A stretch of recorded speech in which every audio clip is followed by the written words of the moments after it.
Mind sciences, or the study of human behavior in relation to the mind, is the newest of all the arts. It's less than 100 years old.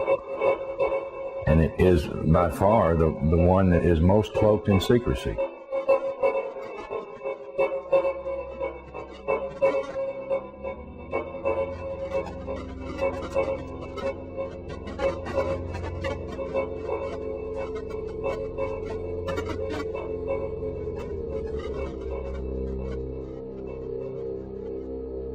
The origins of psychological warfare were in Nazi Germany, and in the Nazi ideology, they had something that was called Weltanschauungskrieg, which means worldview warfare.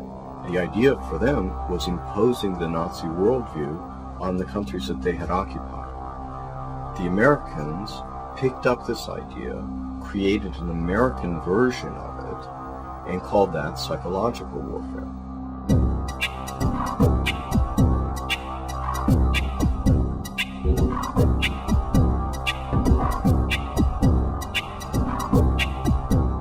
In trying to understand psychological warfare and in trying to understand the American approach to the post-war efforts to control people's minds, both as individuals and on a mass scale, there's a lot of illusions about how that was done.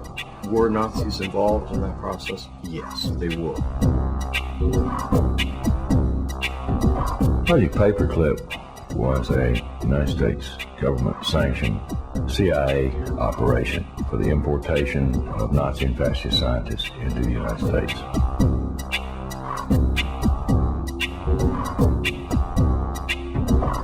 Their statement was simply this: if we don't bring these people into this country and contain them, then our enemies, the Soviet Union, will get them.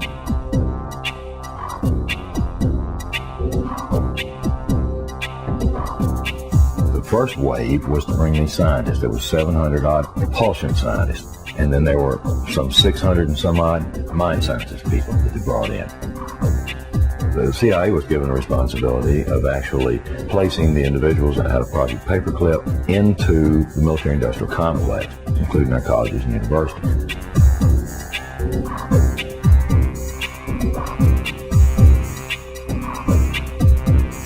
Mind control was a psychological warfare weapon that Adolf Hitler regarded as the answer for taking over the entire planet.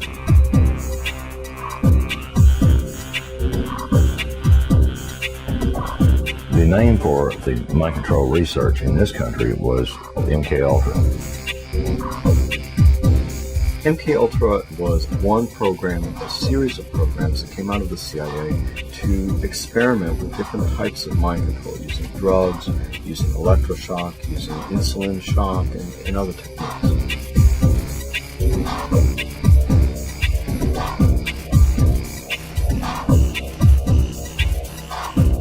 I think that the goal for those people who planned the program was very straightforward. It was an attempt to figure out a way to interrogate people and to learn how to protect their own agents against control by others.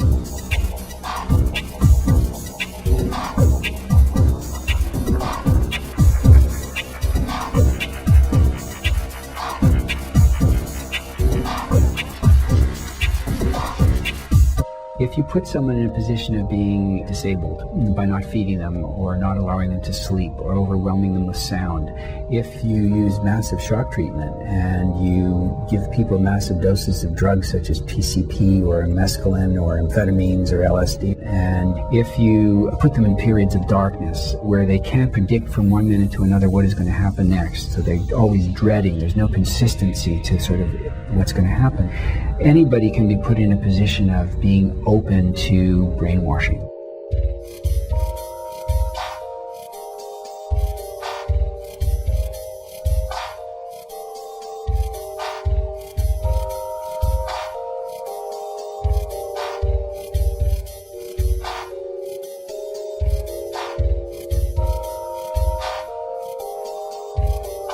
Ewen Cameron was probably the foremost psychiatrist of his time in the 1950s.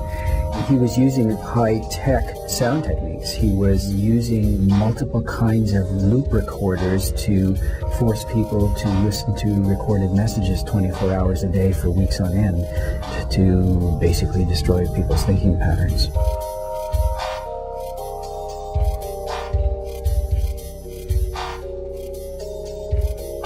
He injected the lysergic acid into the vein, and he patted me on the shoulder and said, "Now there, lassie, we'll see you later." And I started to feel very frightened, and the fright became a terror. And I sort of began throwing myself from one side of the room to the other. I didn't know what to do to stop this feeling. It felt like my bones were melting, that I just didn't know who I was anymore.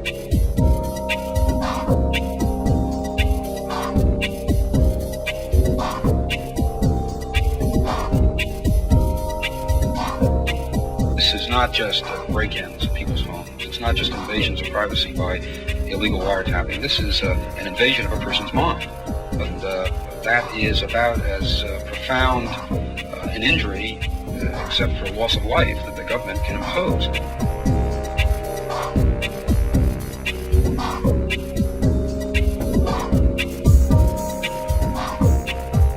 This was a post-Nazi program, if you will. It was an Americanization. I've often made the statement, and I still make it flippantly. The Nazis didn't lose the war. They just had to move. Now it's 50 years later. Now they're much more clever, much more sophisticated. They have a lot more money to spend.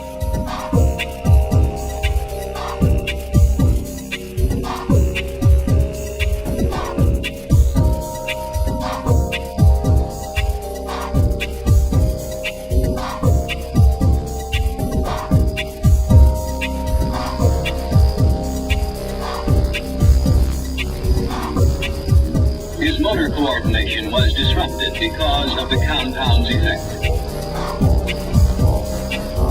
Although his vision was not impaired, he found it difficult to focus his attention on the next objective. His physical actions were noticeably slower. He felt compelled to disobey his instructions. Did Sergeant Ditches give you any instructions about what you were supposed to do tomorrow? Tomorrow? What, today's Thursday? Today's Thursday. Today's Thursday, Well... Wars are not won on the battlefield. They're won in the minds of the people.